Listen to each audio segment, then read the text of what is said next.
तो आज हम बात करेंगे ईएमआई के बारे में। ईएमआई वास्तव में होता क्या है और हमें ईएमआई का इस्तेमाल क्यों नहीं करना चाहिए।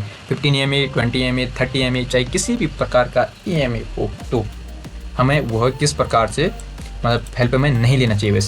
वैसे हाँ, एक प्रकार का इंडिकेशन सही है, परंतु हमेशा मैं आपको यही बताने की कोशिश करूँगा और आप समझिए ईएमआई थोड़ा लैगिंग इंडिकेटर है। कोई भी इंडिकेटर कुछ नहीं है, वह तब परफॉर्म होता है जब मार्केट में प्राइस बिहेवियर परफॉर्म हो जाता है। जैसे आप देखिए, इसी पे गौर कीजिए, ईएमआई यहाँ है तो लैगिंग है अभी भी। मैं आपको यह बताता हूँ, ये देखिए अभी ईएमआई यहाँ पर है और थोड़ी देर बाद देखना आप ईएमआई कहाँ चलता है। देखिए ईएमआई चलता रहेगा चलता रहेगा चलता रहेगा। ये देखिए नीचे ऊपर नीचे ऊपर, एक क्लियर इंडिकेशन नहीं है। ये देखिए अब फिर डाउन हो जा रहा, फिर उसके बाद किसी भी टाइम फ्रेम पे ईएमआई देख लीजिए, देखो 5 सेकंड पे देखिए ईएमआई कितना मैनिपुलेट होता है। ये देखिए मतलब ये लोअर टाइम फ्रेम पे है तो ईएमआई देखिए कितना चपट के चल रहा है यहाँ पर। ये देखो ये किस प्रकार से लैग हो रहा है, मतलब जिस हिसाब से प्राइस बिहेव करेगा उसी हिसाब से ईएमआई परफॉर्म होती है। ईएमआई तो ये तो है नहीं कि पहले ही बता रही हो या पहले ही चल रही हो ऐसे या बाद में, ये पीछे से चलती है। जब तक कोई कैंडल परफॉर्म नहीं हो जाती है तब तक ईएमआई परफॉर्म नहीं होता है। मैं आपको ये बता देता हूँ। अब जैसे यहाँ पर देखिए, यहाँ पे मार्केट ऊपर गई तो जब मार्केट यहाँ तक चली गई होगी तब जाके हमको ये सिनेरियो दिखता है कि इस प्रकार का हो रखा है। ये बैक टेस्ट करने के लिए सबसे बढ़िया टूल हो सकता है, चाहे कोई भी इंडिकेटर हो, परंतु यह परफॉर्म तब होता है जब मार्केट परफॉर्म हो जाता है। देखिए यहीं पे देखिए, अभी तक यहाँ नीचे के लिए दिखा रहा था, अभी ऊपर के लिए चले गया। देखिए इसकी स्थिति देखिए, यह एकदम लैग करता हुआ इंडिकेटर जैसा लग रहा है। देखिए ईएमआई की यही मैं बताता हूँ, अगर ईएमआई का इस्तेमाल आप करते हो तो ये देखिए अचानक ऊपर जा रहा था, अचानक नीचे आ गया। तो ये कैसे, ये चीज़ें क्यों हो रही है? ईएमआई तो ऊपर जा रहा था, हम माने तो ईएमआई तो ऐसा होना चाहिए था अभी यहाँ से ऊपर जा रहा था जैसे यहाँ पे आए हो, परंतु ये देखो ईएमआई की चाल अचानक ही बदल गई। ऊपर जा रहा था साइडवेज हो गए, डाउन, यहाँ से जाते जाते नीचे हो गए। इसलिए मैं कह रहा हूँ मार्केट के सही स्ट्रक्चर को सीखना है हमारा काम। भले ही आप ईएमआई को बढ़िया मानते हो, बेहतर मानते हो, एकदम है, मैं भी मानता हूँ, ईएमआई का इस्तेमाल मैं भी करता हूँ, परंतु कब? जब मार्केट परफॉर्म हो चुका हो, जब मार्केट में वो चीज़ें परफॉर्म हो चुकी हो, प्राइस पहले ही परफॉर्म हो चुकी। मैं इसको यहाँ पर ये बोल सकता हूँ कि मतलब यहाँ पर प्राइस ऊपर गया तब जाके ईएमआई का ये हो। जैसे आप बोलोगे ईएमआई अलग अलग टाइम फ्रेम पे, ठीक है, मैं टाइम फ्रेम चेंज करता हूँ इनका, इसको रखते हैं 20 ईएमआई, ओके। देखिए यह भी लैगिंग ही होते हैं। अब देखो आप बोलोगे कि हमने यहाँ पर इसको, इस रेड कैंडल ने इसको काट दिया तो उसके बाद हम सेल के लिए बैठ जाएंगे। तो थोड़ी देर बाद देखते हैं कि होता क्या है। ये देखो यहाँ पर देखो, यहाँ पर एक कैंडल ने इसका ब्रेकआउट दिया, कंटिन्यू किस प्रकार से हुआ आप देखो, फिर अगेन यहीं पर ऐसा हुआ, फिर अगेन देखो कैसा हुआ। पर यहाँ पर देखो, यहाँ पर एक कैंडल ने इसका ब्रेकआउट दिया, उसके बाद दूसरी कैंडल ने मतलब ट्रेंड कंटिन्यू करा। तो आप ईएमआई पे विश्वास कैसे कर सकते हो? तो मैं बताता हूँ आपको, आप विश्वास कीजिए स्ट्रक्चर मैपिंग पे, स्कैल्पिंग के। अब देखो यहीं पर देखो, यहाँ पर ईएमआई क्रॉस कर दिया गया है। अब देखते हैं यह क्या करता है। तो ईएमआई को क्रॉस कर दिया तो उसके बाद स्थिति कुछ ऐसी रहनी चाहिए हमारी, मतलब पोजीशन बन जानी चाहिए यहाँ से। ये देखो ये तो कट गए। अब देखो इतने बड़े स्टॉप लॉस तो कोई रखेगा नहीं, आदमी ट्रेड ऐसे ही करता है, मैंने देखा है। अब देखो जब तक यहाँ से, अभी थोड़ी देर यहाँ से ऊपर के लिए बता रहा था ईएमआई, अभी अचानक ही डाउन हो गए। फिर आप बोलोगे ना यहाँ तो ईएमआई कटा है तो हम नीचे के लिए डाउन रखते हैं, ट्रेड रखते हैं। चलो ठीक है रखते हैं, देखो क्या होता है, क्या होता है ऐसे ना। पिछली प्रीवियस कैंडल के हाई का स्टॉप लॉस और उसके बाद टारगेट हमारा 1/2 का 4 का टारगेट और 8 का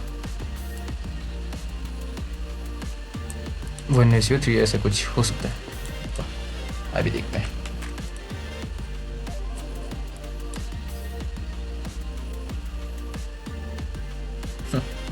देखो अचानक कि मतलब बढ़िया सा सेटअप मिला था और मतलब लॉस के लिए आने बैठ गया।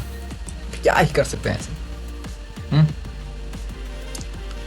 ये देख, अचानक ये ट्रेंड रिवर्सल हो गया। यहाँ एकदम फ्लैट चल रहा था, इस प्रकार से चल रहा था EMA, ये देखो अचानक ये रिवर्स हो गया। इसलिए मैं कहता हूँ यह हमारे लिए ट्रैप है। प्राइस को किसी भी दिशा में ले जाया जा सकता है। यह भले ही हमारे बस का नहीं है, परंतु कोई ना कोई इस प्राइस मूवमेंट को कैप्चर कर रहा है।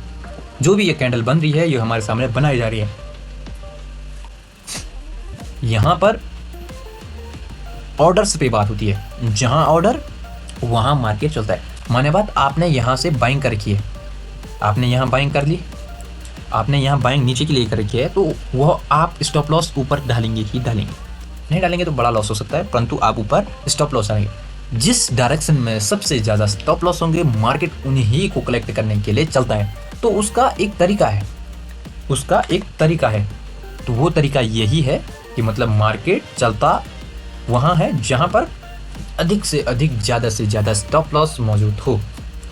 आप देखो कई बार ऐसी विक बनती है, मैं आपको दिखाता हूँ, 1 मिनट पे दिखाता हूँ, वो सबसे बेहतर रहेगा। 1 मिनट पे ये देखिए, यहाँ पर मार्केट में क्या हुआ है। मैंने बात यहाँ एंट्री बनती है, वो छोड़िए। यहाँ पर मार्केट ने क्या कर रखा है, कई लोगों ने यहाँ पर एंट्री बनाई है और स्टॉप लॉस एकदम छोटा रखा हुआ, ऐसे बिल्कुल छोटा, एकदम 10 पॉइंट के आसपास, 10-12 पॉइंट के आसपास। क्योंकि यहाँ से एक सेलिंग आई, पुल बैक आया, सेलिंग आई, ऊपर गया, फिर नीचे आया, और उसके बाद यहाँ से लोगों ने अपनी पोजीशन बनानी शुरू कर दी होगी। परंतु यहाँ देखिए ये वीक आई, इसका काम ही यही है। यहाँ पर मार्केट वही चीज़ें करता है कि जहाँ पर सबसे ज़्यादा ऑर्डर लगे होंगे, जहाँ पर ज़्यादा स्टॉप लॉस होंगे, हमारा नुकसान किसी और का फ़ायदा, हमारा फ़ायदा किसी और का नुकसान, वही चीज़ें होती है मार्केट में। और ये देखिए, ये सामने है, ये हम कहीं अलग से नहीं ले आके हैं। लोगों की पोजीशन ऐसी बनी होगी, थोड़ी देर प्रॉफिट में रहे होंगे, फिर उसके बाद नीचे आए, मार्केट रुके होंगे, और अचानक एक ही कैंडल ने इनका स्टॉप लॉस उड़ा दिया होगा और वो अपने डायरेक्शन में चला गया होगा।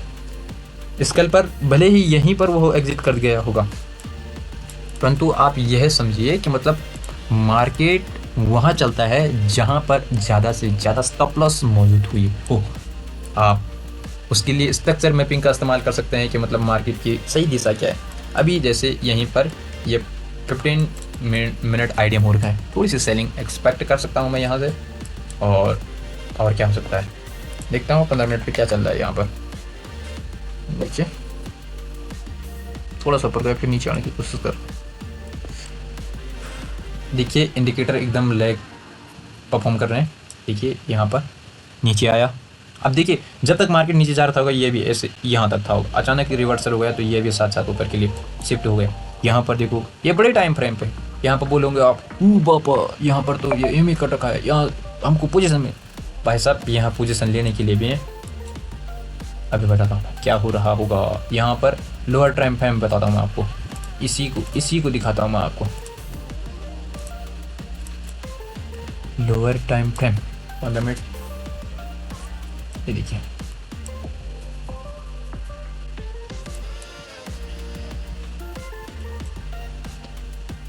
तो ऐसा साइडवेज मामला था। और इतनी पैनिक सेलिंग के बाद कोई मेरे ख्याल से घुसना तो पसंद करेगा ही नहीं। चलिए आज के लेक्चर में इतना ही कोशिश करते हैं। भले ही लेक्चर बहुत लंबा हो गया है, परंतु मेरी कोशिश यही रहेगी कि आप सही चीज़ों को पकड़िए। मैं बोलता हूँ आपको स्ट्रक्चर मैपिंग करना सीखिए। अगर इंटरेस्टेड हो तो कमेंट करें, और मैं जितनी मेरे को आती है मैं आपको सिखाने की कोशिश करूँगा। एक नई दिशा, एक नई दशा आपको देने की कोशिश करूँगा। मार्केट को देखने का नज़रिया चेंज कर दूँगा। अभी मैं भी सीख रहा हूँ, आप भी सीखिए साथ साथ, बहुत मज़ा आएगा।